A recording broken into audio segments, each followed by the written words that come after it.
안녕하세요. 저는 서울시 은평구에 사는 30대 후반의 여자입니다. 아직은 젊다고 할 수 있는 이른 나이에 왜 이렇게 기구한 인생을 살아야 하나 고민도 걱정도 상처도 많은 시기를 보냈어요.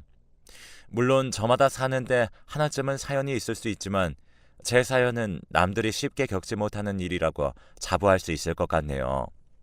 우선 저의 이야기를 시작하려면 결혼 과정부터 이야기를 해야 할 것 같아요. 저는 남편과 대학교 캠퍼스 커플로 20대 초반에 만나게 되었습니다. 같은 과 선후배로 만나게 되었고 남편은 조금은 우유부단한 면이 있어도 자상한 사람이었죠.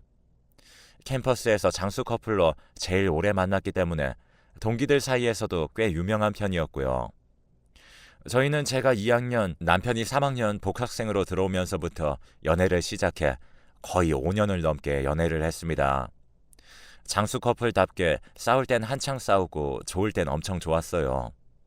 큰 설렘은 없었지만 그래도 둘이 있으면 좋고 재미있는 사이긴 했어요. 그러니까 긴 시간을 연애했겠죠. 둘 다 졸업까지 잘 마치고 회사원으로 각자의 생활을 하던 중 당시에 남자친구였던 사람에게 큰 사고가 하나 있었습니다. 바로 출장 업무를 마치고 집으로 돌아오던 중 큰 접촉사고를 당해 허리를 크게 다치게 된 것이었어요. 그때 병원에서는 척추 손상이 커서 하반신을 쓸 수 없을 수도 있다고 했습니다. 그때 둘이서 얼마나 울었는지 몰라요. 평생 불구자가 될 수도 있다는데 그 사람과 저 둘 다 엄청난 생각들이 오가는 시간을 보내게 되었죠. 그때 제 나이가 26살이었습니다. 주변에서는 불구자로 살지도 모르는 사람, 안타깝지만 이제 그만 놓아주라고 하더라고요. 앞으로 나이가 창창한데 평생 옆에서 돌볼 자신 있냐며 다들 헤어지라고 난리였어요. 저도 물론 그 생각을 안 한 건 아니었습니다. 그 사람도 좋고 그 사람과의 추억도 너무 소중했지만 앞으로의 제 삶도 꽤나 중요했거든요. 그때 남자친구도 저에게 헤어지자고 했었고요. 수진아, 내가 이렇게 되는 바람에 많이 힘들지? 무슨 소리야, 오빠. 오빠가 더 힘들지. 왜 내 생각을 해?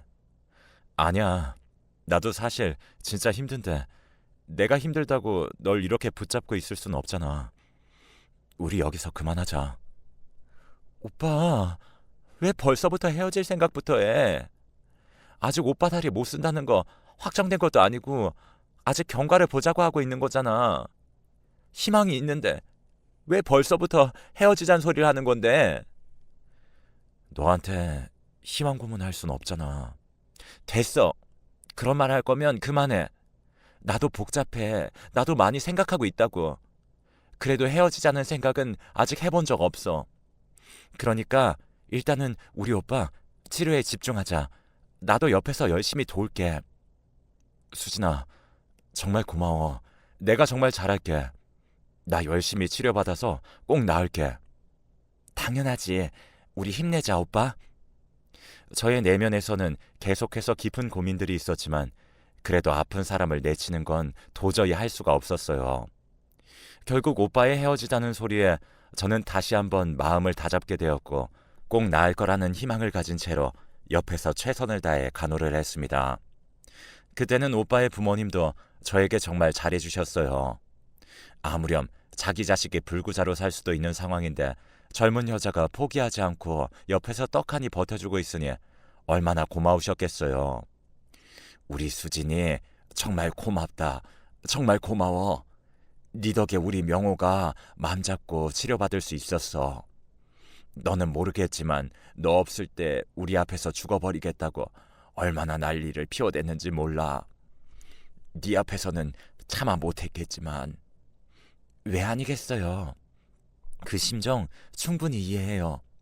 어머니도 힘내세요. 그래야 오빠 다시 걸을 수 있을 때까지 옆에서 지켜줄 수 있잖아요. 그래, 그래. 아휴, 우리 수진이는 꼭 내 며느리 삼고 싶어. 우리 명호 다리 다 나으면 둘이 꼭 결혼해. 알았지? 내가 부족해도 엄마처럼 대해줄게. 저희 부모님도 처음에는 많이 말리셨어요. 세상에 어떤 부모가 아직 앞날이 창창한 젊은 딸을 아픈 사람의 옆에 있게 하고 싶겠어요. 하지만 저는 나중에라도 너무 힘들면 꼭 그만두겠다고 약속하고는 계속해서 오빠 옆을 지켰습니다. 우여곡절이 참 많았어요. 중간에 진짜 포기해버리고 싶은 마음이 한두 번 든 게 아니었거든요. 하지만 그때마다 사랑하는 사람 한 명만 보고 참았습니다.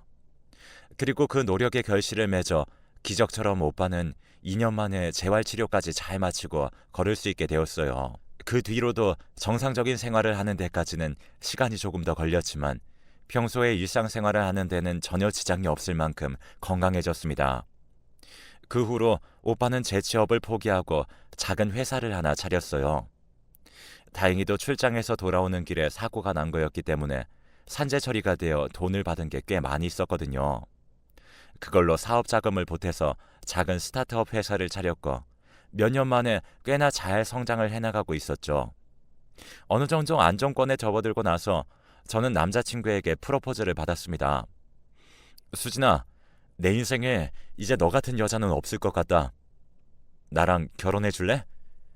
저는 그 자리에서 승낙을 했고 양가 부모님도 우리가 어떤 시간들을 보냈는지 다 아셨기 때문에 바로 허락을 해주셨어요.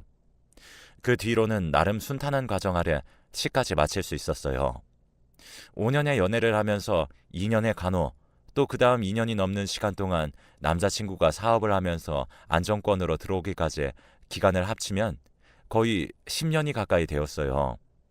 그 10년 동안 우리는 연애를 했고 결혼으로 마침표를 찍었습니다. 그 후로는 이제 행복한 일만 남았을 줄 알았죠. 그런데 사람은 역시 좋을 때가 있으면 힘들고 슬플 때가 돌아가면서 온다고 하죠. 중간에 남편의 사업이 휘청거리기 시작하면서 꽤 어려운 시간을 보내야 하는 때가 찾아왔습니다. 그때 남편이 많이 힘들었는지 하루하루를 술만 마시면서 지냈어요. 여보, 또 술 마셨어? 문제가 있으면 해결할 생각을 해야지. 왜 자꾸 이렇게 술만 마시는 거야? 몰라. 다 몰라. 나 이미 망했어. 다 끝났다고. 다 때려칠 거야. 원래 이렇게 약해 빠진 사람이었어? 그 어려운 시간도 다 잘 보냈으면서 왜 이래 정말? 그딴 거 할 게 뭐야. 저리 가라고. 남편은 심적으로 많이 힘들었는지 저한테까지 막대하기 시작했어요. 그것 때문에 하루하루를 눈물로 지내왔습니다. 이때 저도 힘든 시간을 보내면서 극심한 스트레스로 한번 유산까지 겪게 되었네요. 얼만큼 힘든 시간을 보냈는지 짐작이 가시겠죠? 그때는 저도 모든 걸 놓고만 싶었습니다. 아마 남자친구였던 시절에 남편을 간호하는 것보다 이때가 더 힘들었던 것 같아요. 하지만 사람은 또 완전히 나락으로 떨어지라는 법이 없더라고요. 원래부터 남편에 대한 기대가 컸던 저희 시댁은 온 가족이 다 뭉쳐서 사업 자금을 다시 마련해 주었습니다. 우리 도련님까지 다 해서 대출이나 전 재산을 다 모아 가족 사업으로 해서 남편의 사업에 힘을 실어 주었고 다시 자리를 잡아가게 되었어요. 어느 정도 안정기에 접어들기 시작하면서 남편도 다시 정신을 차리고 사업에 매진할 수 있었습니다. 그 뒤로 저는 직장을 그만두고 집안일에만 전념하면서 조금은 늦어진 아이를 갖는 일에 힘을 쓰기로 했죠. 우리 둘 다 아이를 너무 원했기 때문에 한 번 잃은 아이를 빨리 털어내고 또 다른 천사를 기대하며 임신에 힘을 썼습니다. 그리고 저희 시어머니는 가까이에 살면서 저에게 정말 잘해주셨어요. 하루빨리 손녀든 손자든 보고 싶으시다면서 임신에 좋다는 약도 지어다 주시고 맛있는 음식도 많이 만들어 주시면서 저를 정말 아껴주시고 챙겨주셨어요. 솔직히 그런 모습을 보면서 참 결혼하기 잘했다는 생각이 들었습니다. 근데 마음먹은 만큼 임신이 잘 되지 않더라고요. 병원에서 검사를 해봤더니 저는 임신이 조금 힘든 케이스란 이야기를 전해 듣게 되었어요. 처음에 아이를 가지게 되었던 건 정말 기적적인 일이었다면서 의사도 그때 나았으면 더 좋았겠다는 말을 하더라고요. 하지만 그래도 요즘은 자연 임신이 어려우면 인공수정을 해서라도 시도를 해볼 수 있는 방법은 여러 가지 있으니까 같이 고민을 해보기로 했습니다. 그래서 저는 끝까지 희망을 잃지 않았어요. 그리고 일부러 남편하고만 상의를 하고 시어머니에게는 말씀드리지 않았어요. 안 그래도 아이에 대한 기대가 크신 분인데 이런 이야기를 전해드리면 너무 실망하실 것 같았거든요. 그래서 우리끼리 노력을 해서 기분 좋게 손자 소식을 들려드리고 싶었죠. 하지만 제가 쓸데없는 생각을 했던 걸까요? 저는 임신은 뒤로 하고 더 청천벽력 같은 소리를 듣게 되었어요. 얼마 전부터 속이 좀 불편하고 몸이 힘든 느낌이 계속 있었거든요. 그냥 피곤하고 소화가 잘 안 되어서 그런가 보다 했는데 꽤 오랜 시간 지속되면서 몸이 불편한 게 더 심해지더라고요. 그래서 혹시 몰라 건강검진을 받았고 하는 김에 산부인과 검사까지 모두 받았습니다. 충격적이게도 저의 병명은 난소암이었어요. 평소에 자궁이나 연결된 기관들이 많이 약하다는 이야기는 들었지만 그래도 특별히 안 좋은 것도 아니었기 때문에 이 결과가 저에게는 더 충격적으로 다가왔습니다. 처음에는 이걸 어떻게 헤쳐나가야 할까 고민이 참 많았습니다. 무엇보다 저 같은 경우는 치료까지는 가능하지만 임신이 가능할지 여부는 그 과정을 지켜보면서 알 수 있다고 하더군요. 이게 무슨 청천벽력 같은 소리인 건지 저는 그 자리에서 통곡을 하며 의사 선생님께 하소연을 했습니다. 선생님, 저 아기 꼭 가져야 돼요. 이대로 아기 없이 어떻게 살아요? 제발 저 좀 도와주세요. 선생님, 제발 부탁드릴게요. 환자분의 심정은 충분히 이해합니다. 일단 저희 쪽에서는 최선을 다해보겠습니다. 지금부터는 치료에 집중하시고 우선은 난소암을 깨끗하게 제거하는 게 더 큰 목표니까 같이 힘을 내봅시다. 남편분과도 잘 이야기하시고요. 저는 믿을 수 없는 현실에 거의 정신줄을 놓을 뻔했습니다. 왜 자꾸 내 인생에는 이렇게 힘든 일만 생기는 건지. 그날 저는 남편에게 가서 모든 사실을 다 이야기했어요. 여보, 나 얼마 전에 건강검진 받은 거 오늘 결과 나왔어. 그래? 어떤데? 괜찮대지? 있잖아. 나 난소암이래. 치료가 완전히 불가능한 상황은 아닌데 치료 결과에 따라서 임신이 좀 어려워질 수도 있나 봐. 그, 그래? 아, 당신 많이 힘들었겠네. 근데 뭐 아기야 우리 둘만 있어도 충분하잖아. 있으면 더 좋지만 일단은 희망을 가지고 치료받자. 고마워 오빠. 양쪽 부모님께도 말씀드려야겠지? 그건 좀 나중에 말씀드리자. 일단 우리 엄마가 너무 손자를 원하시니까 벌써 말씀드리면 충격받으실 것 같아. 아무래도 그렇겠지. 알았어. 일단 어머니께는 경과 보면서 말씀드리고 우리 친정엄마한테는 말씀드릴게. 그래, 걱정하지 마. 내가 잘 나을 수 있었던 것처럼 너도 다 잘 될 거야. 우리 열심히 치료 받아보자. 이때까지는 남편이 정말 든든했습니다. 힘든 세월을 같이 보낸 만큼 우리들에게는 남들에게 없는 끈끈함이 더 있었거든요. 그렇다고 믿어 의심치 않았죠. 하지만 치료하는 과정에서 남편은 점점 변하기 시작하더라고요. 집에 늦게 들어오는 일이 하루 이틀이 아니었어요. 왜 남자들은 행동이 변하기 시작하면 집부터 안 들어오는 걸까요? 여보, 요즘에 왜 이렇게 집에 안 들어오는 날이 많은 거야? 다 사업 때문이지. 요즘 잘 되고 있잖아. 회사 밖에서 해야 할 일이 얼마나 많은 줄 알아? 그것도 이해 못하면 어떡해? 이해를 못하는 건 아닌데 너무 많이 하니까. 그 전에는 이런 적 없었잖아. 나 요즘 치료받는 것도 너무 힘든데 조금만 더 옆에 있어주면 안 돼? 왜 이래? 치료 지금 잘 받고 있잖아. 지금처럼 잘 받아봐. 나도 나가서 괜히 오래 일하겠어? 다 네 치료비 벌어오고 하느라 그러는 건데. 그래, 알았어. 남편은 조금은 차가워진 듯 했지만 그래도 저 때문에 신경도 많이 쓰고 사업도 쉽지 않아 조금 예민해졌다고만 생각을 했죠. 그리고 그 사이에 저도 계속해서 치료에 매진을 해서 잘 받고 있었고요. 하지만 역시나 두 번의 기적은 찾아오지 않는 걸까요? 저는 치료 과정 중에 임신이 어려울 거라는 판정을 받게 되었고 그날은 정말 죽고 싶을 만큼 힘이 들었습니다. 여보, 어디야? 나 지금 너무 힘들어. 나 오늘 임신 어렵다고 의사 선생님이 그랬단 말이야. 좀 같이 있어주면 안 돼? 아, 그랬어? 근데 미안해서 어쩌지? 나 오늘도 집에 못 들어가. 수진아, 애 못 갖는다고 너무 상심하지 마. 그리고 그것도 당분간은 우리 엄마한테는 말하지 말자. 오늘은 일찍 자고. 여보, 지금 할 말이 그것밖에 없어? 이런 날도 못 들어오는 거야? 나 힘들다고. 지금 우리 아이를 못 갖게 됐다는데 어머님 얘기는 왜 하는 거야? 당신은 내 걱정도 안 돼?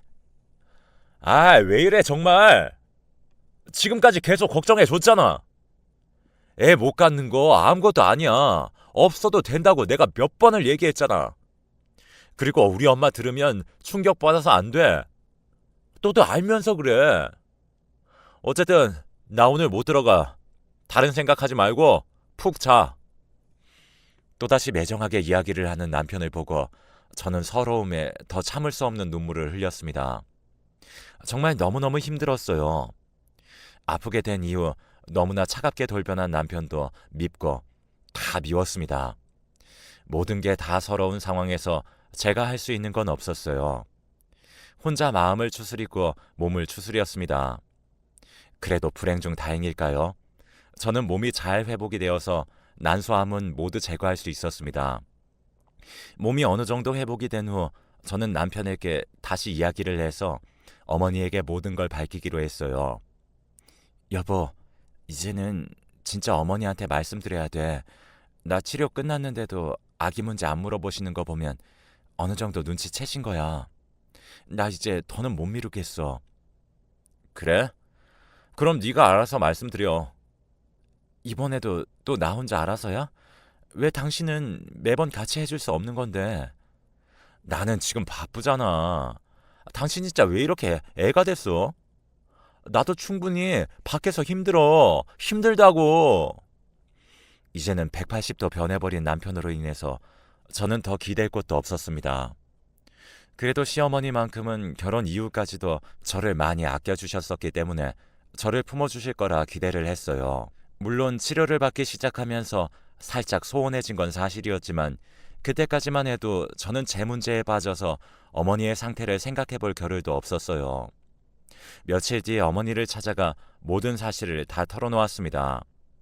그리고는 그 자리에서 저는 또 한 번 세상이 무너지는 기분을 맛보아야 했죠. 어머니, 좋은 소식 전해드리고 싶었는데 너무 죄송해요. 저게 제 임신이 어렵다고 해요. 어머니께 예쁜 손녀 손자 안겨드리고 싶었는데 그렇게 하지 못하게 되어 정말 죄송합니다. 뭐 그래, 예상은 이미 했다. 근데 죄송하지만은 않아도 된다. 안 그래도 나도 준비를 하고 있었는데 네가 먼저 이렇게 찾아와 주니 나는 고마울 뿐이야. 여기 이거 3천만 원이다. 그동안 너 우리 집에 들어와서 중간에 일도 안 하고 집안일만 하면서 우리 애도 많이 썼잖니. 아프기도 했고 이 정도 준비하면 많이 준 거라고 생각하는데 위자료로 쓰고 이혼해라. 아니, 뭐라고요? 지금 저한테 뭐라고 하신 거예요? 이혼을 하라니요, 어머니. 여자 구실도 못해서 어디다 써먹니? 우리 애 그동안 뒷바라지 해준 거 생각해서 이것도 많이 쳐서 준비한 거야. 그러니까 이거 가지고 이제 우리 애 앞에 나타나지 마. 나는 손자 손녀 꼭 보고 싶다. 그러니까 너는 네 살 길 찾아가. 이런 법이 어디 있어요? 저 딸처럼 생각하고 엄마처럼 대해주시겠다고 하셨잖아요. 근데 이렇게 내치시는 법이 어딨냐고요? 그러게, 몸 관리를 잘했어야지. 여자가 애를 못 낳으면 그게 무슨 일이냐? 그게 무슨 일이야? 제 역할도 못하는 너를 내가 계속 볼 이유가 없어. 그러니까 그렇게 알고 헤어져라. 저는 어떤 소리도 이제 귀에 들어오지 않았어요. 저를 완전히 내쳐버린 시어머니는 뒤도 돌아보지 않고 준비해 오신 3천만 원을 그대로 테이블 위에 놓고 나가버리셨죠. 하염없이 눈물만 흘리며 모든 상황을 남편에게 가서 이야기를 했어요.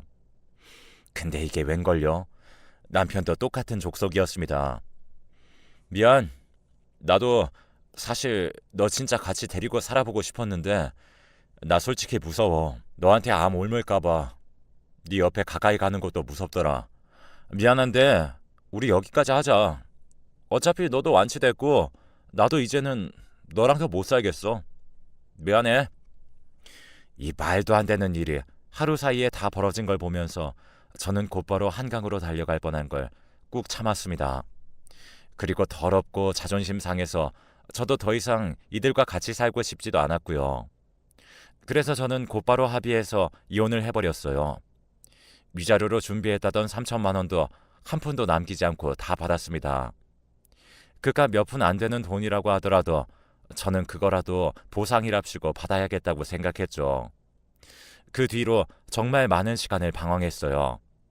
하지만 내 인생을 이대로 포기할 수 없다는 결론을 가지게 되었고 그 뒤로 7년 동안 독하게 마음먹고 정말 악착같이 살았습니다. 꼭 성공해서 보란듯이 잘 살고 싶었어요. 그렇게 돈을 모으고 대학 동기의 권유로 여기저기서 투자를 받아 투자회사를 차리게 되었습니다. 비록 공동대표이지만 저도 이제 대한민국 사회에서 대표라는 명함을 갖게 된 것 같아 뿌듯했습니다. 지난날의 아픈 과거가 조금씩 잊혀지는 것 같더라고요. 사업도 작은 투자회사로 시작해서 점점 번창하고 있었고요.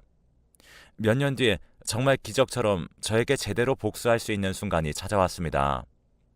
저와 같이 사업을 하고 있던 대학 동기가 어느 날 갑자기 주소 하나를 건네주더라고요. 이게 뭐야? 여기 한번 가봐. 재밌는 일이 있을 거야. 가서 제대로 한 방 먹여주고. 무슨 소리야? 그게 뜬금없이. 가보면 알아. 내일 오후에 약속 시간 잡아놨으니까 바로 가서 만나봐. 동기의 뜬금없는 소리에 저는 이해할 수 없었지만 평소에 실없는 소리를 하는 친구는 아니라 당일 약속 장소로 나갔습니다. 그리고 놀랍게도 거기에서 그동안 한 번도 마주치지 않았던 시댁 식구들을 보게 되었어요. 심지어 그 약속 장소에서 내가 만나야 할 이들도 그들이었습니다. 어떻게 알았냐고요? 약속 시간이 다 돼서 동기에게 문자가 왔거든요. 가면 니네 전 시댁 사람들 모여 있을 거야. 네가 만날 사람들이니까 제대로 한 방 먹여봐. 이게 무슨 드라마 같은 일일까요? 게다가 그들에게 무슨 일이 있었기에 제대로 한 방을 먹여주라는 건지. 여기는 네가 어쩐 일이냐? 어쩐 일이긴요. 일하러 왔죠. 저는 그들을 보자마자 곧바로 저의 명함을 건네주었고 그들은 저의 명함을 보자마자 다 놀라 뒤집어지려고 했습니다. 곧이어 그 자리에 있던 어머니가 저에게 물어왔죠. 아니, 네가 여기 회사 대표라고? 네, 제가 여기 회사 대표예요. 말도 안 돼. 내가 여기 대표를 직접 만난 적이 있는데. 공동대표예요. 제 사업 파트너랑 만나셨나 본데 저도 엄연히 여기 회사 대표입니다. 그런데 저희 회사는 무슨 일로 찾아오신 거예요? 옆에 찌질하게 놀라움을 감추지 못하고 있던 전 남편이 저에게 매달리듯 이야기를 하더군요. 수진아, 정말 잘됐다. 너여서 정말 다행이야. 우리 회사가 좀 많이 어려워져서 사업 투자금이 좀 많이 필요한데 지금 이거 감당해 줄 수 있는 회사가 너네밖에 없어. 제발 부탁인데 우리 좀 도와줘. 안 그러면 우리 부도나. 우리 회사 알지? 우리 식구들 돈이 여기 다 들어가 있어. 우리 알거지 된다고. 그래? 그거 잘 됐네. 그럼 평생을 뒷바라지하며 유산하면서 온갖 고생이란 고생은 다 나를 내쳐버리고는 떵떵거리면서 잘 먹고 잘 살려고 그랬니? 미안해. 내가 다 미안해. 어쩔 수가 없었어. 알잖아. 모르겠는데? 어머니, 한번 설명해 보세요. 제가 이해를 할 수 있는 상황이었나요? 미안하다. 아휴, 이해하기 어렵겠지. 하지만 이번 한 번만 용서해주고 좀 도와줘. 죄송한데 그렇게 못하겠어요. 그동안 받은 수모가 너무 억울해서 말이에요. 수진아, 내가 이렇게 빌게. 제발 좀 부탁할게. 이번 투자만 해주면 우리 사업 아이템 완전 성공할 수 있어. 진짜야. 그때 다 갚을게. 내가 널 어떻게 믿고? 나 이제 당신 부인 아니고 사업가야. 내가 결과가 뻔히 보이는 투자를 왜 해야 하는데? 또 잘 되고 나면 뒤에서 입 닫고 손 씻을 줄 어떻게 알아? 아니야, 안 그럴게. 절대 안 그래. 아니, 못 믿겠어. 나도 미안한데 이번 투자 못 해줄 것 같네. 어디 한번 내 인생 망쳐놓고 너도 니네 엄마도 네 가족들도 싹 다 망해봐. 저는 매몰차게 이야기를 해놓고는 그들이 저에게 그랬던 것처럼 뒤도 안 돌아보고 그 자리에서 나와버렸습니다. 전 남편과 전 시어머니는 회사에까지 찾아와서 울고 불고 무릎을 꿇고 난리도 아니었어요. 동기에게 들은 바로는 저와 이혼을 하고 나서 사업 아이템을 하나 구상을 해서 여기저기 투자금을 다 끌어모아 시도를 했지만 결국 실패를 했고, 두 번째 사업 아이템을 내놓게 되면서 제 동기를 찾아가게 된 거였더라고요. 둘 다 저와 마찬가지로 선후배로 얼굴을 아는 사이였고, 동문끼리 소식을 어떻게 들었는지 제 사업 파트너인 친구를 찾아간 거였습니다. 투자금을 부탁할 목적으로요. 하지만 저의 모든 상황을 다 들어서 알고 있었던 저의 동기는 곧바로 저에게 복수할 기회를 주었고, 저희 쪽에서 투자를 하지 않으면 그쪽은 완전히 부도에 망해버리는 상황이었기 때문에 제대로 한 방을 먹일 수가 있었던 거였죠. 모든 게 현실이라고 보기 어려울 만큼의 상황 속에서 저는 속 시원하게 그들에게 복수를 할 수 있었습니다. 결론적으로도 그들은 결국 다 망해버려서 온 가족이 다 알거지가 되어 아직도 빚도촉을 받고 있다고 들었어요. 그 이야기를 들은 뒤로 저는 행복한 삶을 살고 있습니다. 그들에게 복수를 해서 행복하냐고요? 아니요, 전혀 아닙니다. 저는 이제 그들에게는 손을 털었습니다. 완전히 말이죠. 그들이 잘 되든 못 되든 제 알바가 아니에요. 물론 속 시원한 건 있죠. 하지만 제가 행복한 다른 이유는 정말 멋있고 소중한 배우자를 만났기 때문이죠. 제가 암에 걸렸었고 아이까지 낳을 수 없다는 이야기를 다 들었음에도 불구하고 제 동기이자 사업 파트너였던 제 친구는 대학 시절에 저를 좋아했었다는 이야기를 털어놓으며 고백을 해왔습니다. 친구로서 그 친구가 얼마나 괜찮은 사람인지 알고 있었던 저는 바로 수락을 했고, 그 뒤로 결혼까지 하게 되었어요. 우리는 아이는 없지만 행복하게 잘 살고 있어요. 저를 누구보다 아껴주는 남편이 너무너무 사랑스럽고 고맙습니다. 드디어 제 인생에도 꽃이 피고 있는 것 같아요. 여러분에게도 삶의 여러 가지 우여곡절이 올 수 있을 겁니다. 하지만 그 힘든 시간을 보내고 나면 또다시 웃을 날이 온다는 거 꼭 기억하시길 바랄게요. 감사합니다.